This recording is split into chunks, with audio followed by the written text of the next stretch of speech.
My palms, not to be Eminem right now, but my palms are actually sweaty.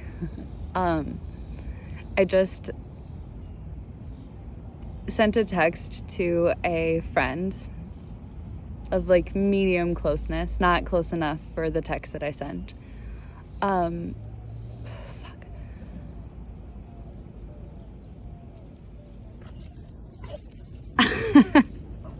I was just like, instead of saying, oh, yeah, it sounds great, have a good time, in response to what she told me, I responded heartfelt with like some book recommendations and some updates on my own healing journey in regards to boundaries and in regards to the way that learning about boundaries is changing how I use my voice.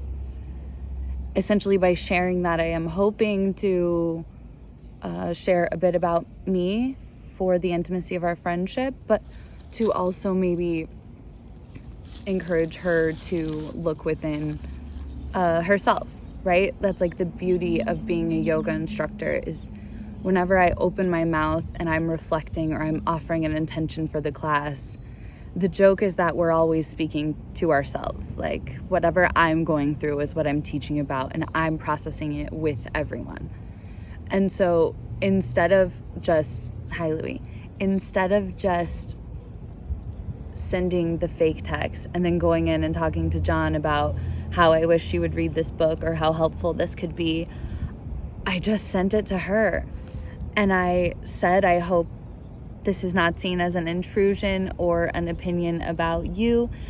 These are just things I'm like understanding as a woman. And when we connect as women and share that this is like a challenge, I think it helps us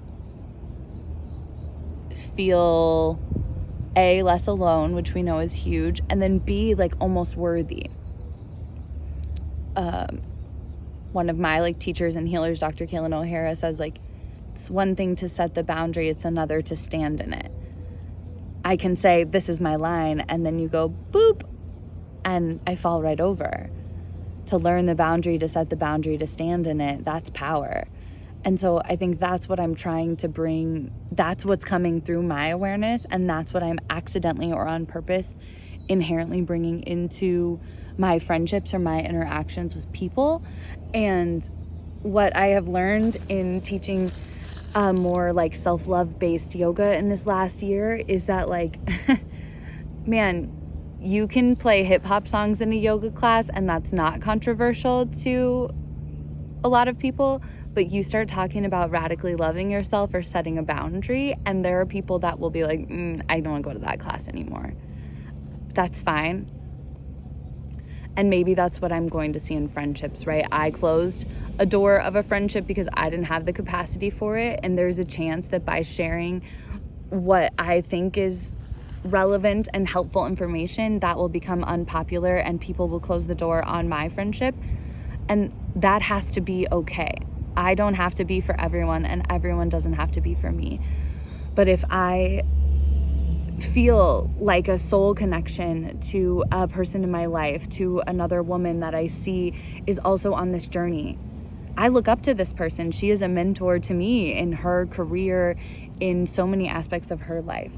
This is just what I feel like I can bring to the table, and I hope that by bringing it, I'm not further alienating myself from people that I do care about.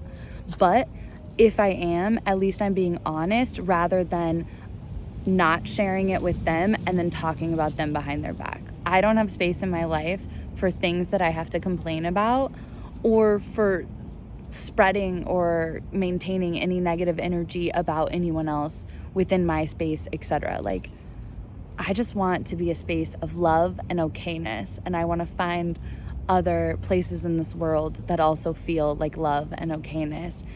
I think that is community. I think that is connection. I think that is friendship. I think that is how we grow. And I am so interested in growth, and I have to just hope that there are people willing to grow alongside me. That's where the trust comes in. I hope you have a beautiful day. I hope you find a moment for growth.